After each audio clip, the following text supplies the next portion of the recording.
Я никогда полноценно не играл в файтинг-игры. Да, я сосал несколько раз специально. Да, мне это не понравилось. Да, я не хочу теперь играть даже эту игру, пока есть даже возможность. И, если честно, вам не советую. Но если это не ваша первая игра, особенно в этом жанре файтингов, и вы что-то хотите новенькое, то, пожалуйста, здесь интересные персонажи, прикольная механика с переключением на 4 героев вместо 3 или 2. Интересный стиль, аниме. Да, конечно, это не каждому может понравиться, но в целом выглядит приятно. Приятная музыка, интересные локации, красивые женские персонажи, что взять про Мэджик или Широ, я не помню, как ее зовут, но да. Какая здесь шикарная, Шторм лучше, чем в Marvel Rivals. Ну и милая Пенни Паркер, если что, без всяких намеков, не осуждаю все, что можно осуждать. Упрощенная боевка, ну, то есть не надо комбинации нажимать, комбо, и буквально парочку клавиш нажимать. Да, для кого-то это минус, но давайте поговорим о реальных минусах игры. Например, то, что игра стоит $60, и за это ты получаешь вместо нормальных катсцен вырезки из комиксов. Потому что игра обладает классным дизайном, и эти модельки классно задизайнены. Почему нельзя сделать катсцены с ними на движке игры? Это что, настолько дорого? Да, $60 для файтинг игр это норма, но типа я могу буквально купить сейчас Street Fighter за дешевле и получить катсцены и геймплей для сопляжуев казуалов, как я. Да, потому что геймплей в этой игре очень специфический, и для человека, который ни разу не играл ни в какие файтинги, особенно для человека, который не играл в файтинги командные, эта игра превращается в вообще непонятное нечто, особенно если ты играешь на каком-нибудь клавиатуре. Да, мне скажут, ты что, дурак, играть на клавиатуре в файтинге? Да, я в курсе, я знаю, что на файтинге нужно играть на геймпаде, но извините, с такой экономикой я максимум себе, что хочу купить, это поесть. И в OpenBeta, если вы играли в OpenBeta, вам дадут поиграть в сюжет 3 головы, и все. И делай выводы, стоит ли покупать эту игру, интересный здесь сюжет. Если честно, я не думаю, что он здесь интересный или какой-то сложный. Скорее всего, это буквально прилетает злодей, который хочет драться, наши герои объединяются, дерутся на турнире, побеждают, и команда победителей дерется с злодеем, надирает ему задницу, он оказывается супер добрым и улетает. Все, скорее всего, это весь сюжет. Проблема в том, что этот сюжет подается вырезками из комиксов, которые, ну, даже толком не анимированы. Да, они что-то двигаются, шевелятся, но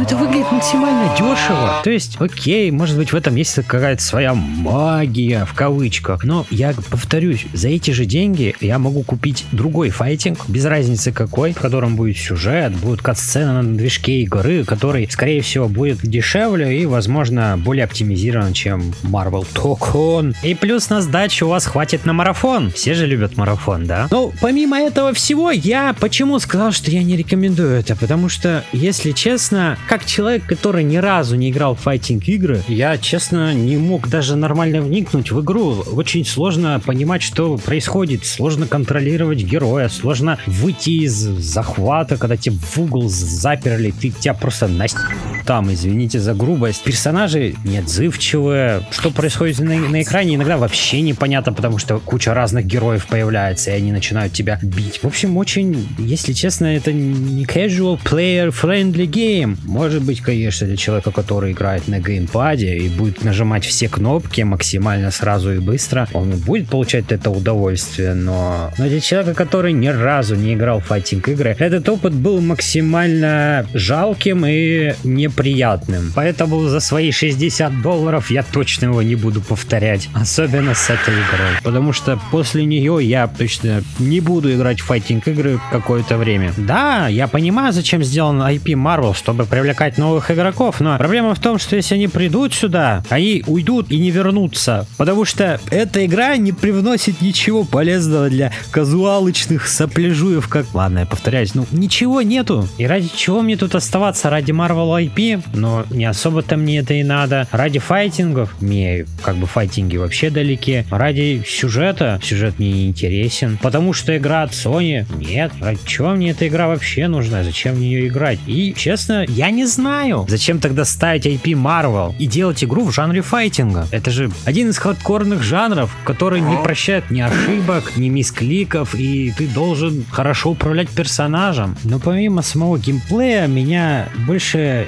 повторяюсь, смущает цена этой игры. $60, это $60, это много. За такую игру я не думаю, что люди решатся платить. Да, для какого-нибудь шутера, экстракшн шутера, ну или другого файтинга, $60 это нормально, потому что, очевидно, это состоявшаяся франшиза. Но $60 за это, по-моему, того вообще не стоит. Потому что у этой игры есть, очевидный аналог. Да, у них разные жанры. Marvel Rivals, где есть очень много персонажей, которых бесплатно добавляют каждый сезон. Он бесплатный. И плюс порог входа намного меньше, чем в файтинг игры. Ты буквально просто целишься и стреляешь. И нажимаешь какие-то кнопочки. Значит ли это, что Marvel Rivals хорошая игра? Нет, конечно. Но, нежели за $60 покупать файтинг, который не факт, что получит достаточно контента на релизе. А если получит, то это будет DLC, за который ты должен платить. А если тебе понравится какой-то скин, то тебе придется донатить. Понравился тебе Battle Pass, то тебе придется донатить. Покупая игру, ты еще должен платить за игру. Помимо этого, ты платишь компании, которая буквально дает тебе лишь временную лицензию на какой-то большой промежуток времени. И если ей что-то не понравится или увидит, что ты находишься в каком-то другом специфическом регионе, где недоступен PSN, они, скорее всего, ничего не сделают. Пока что не сделают. Таки зачем, например, казуалычу идти в эту игру? Чтобы попробовать новый жанр, можно попробовать что-то дешевле. Особенно после Marvel Rivals, если вдруг он пришел оттуда. Я думаю, что,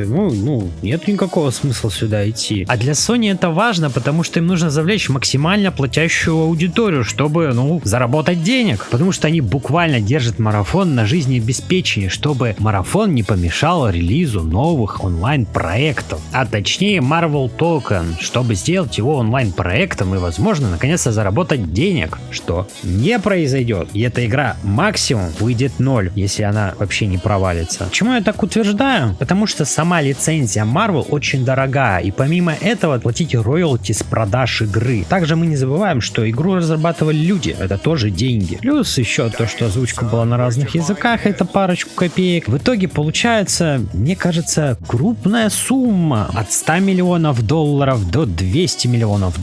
Какая точная сумма, никто пока не знает. Расскажите, когда узнаете. И сколько тогда им нужно продать миллионов копий? Я хз. Например, Street Fighter 6 продал более 7 миллионов копий, Tekken более 3 миллионов, Mortal Kombat 1 около 8 миллионов, Mortal Kombat 11 около 15 миллионов, а Super Smash Bros. Продал аж 37 миллионов копий. Что реально феномен для такого жанра. Так что мне кажется, что эта игра выйдет в 0. Я надеюсь, она провалится. Чтобы инвесторы наконец-то дали Sony по жопе, потому что они занимаются какой-то херней, и скрыть очевидный провал марафона и то, что он не окупился, и помимо этого вредить пользовательскому опыту тем, что буквально прекращая производство дисков и заставляя тебя регистрироваться в сраном PSN каждый раз, чтобы зайти в игру, ты должен входить в PSN. Это бред. И почему Sony уверены, что IP Marvel принесет им кучу денег? Сколько было провальных игр до Marvel Rivals? Короткий ответ: достаточно. Если бы эта игра была бесплатная, стал бы я бы в нее играть? Нет. Зачем? Здесь геймплей не для меня. И он даже не пытается как-то стать более понятным, хотя комбинации, как понял, здесь максимально простые. Только зажимай кнопочки. И это же буквально отворачивает людей, кто любит хардкорные файтинг игры. Я не скажу, что таких людей много, но они есть.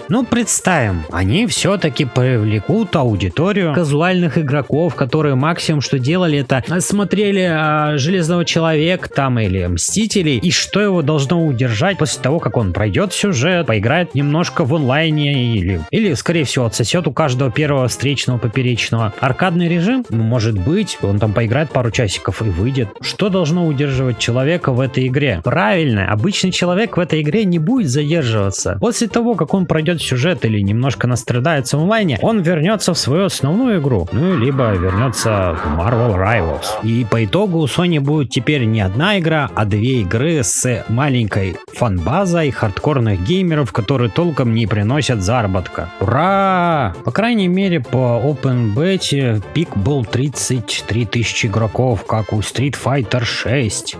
Только я не уверен, что игроки в Open Beta переводятся в игроки, которые купят эту игру. Потому что, да, это хоть и файтинг, но на примере марафона, у которого был пик 140 тысяч игроков, и на релизе было 88 тысяч. И, в общем, я, если честно, не понимаю, чего боится PlayStation сделать порт на Xbox, чтобы там, возможно, какие-то люди, кто любит файтинги, купили эту игру. Это будет плюсом к заработку. Я не думаю, что сделать порт на Xbox настолько сложно. Это просто странно, потому что, я как понимаю, файтинг-игры в основном играют на консолях. И люди, которые любят файтинги, в основном консольщики. Так зачем ограничивать свою будущую, возможно, аудиторию только PlayStation и ПК? Почему нельзя сделать на Xbox? Вы и так победили консольную гонку. Но посмотрим. Надеюсь, я буду прав, и игра провалится, а вы надеетесь, что я буду сосать хер, и игра будет успешная, а потом вы будете говорить, какой я лох. В общем, посмотрим.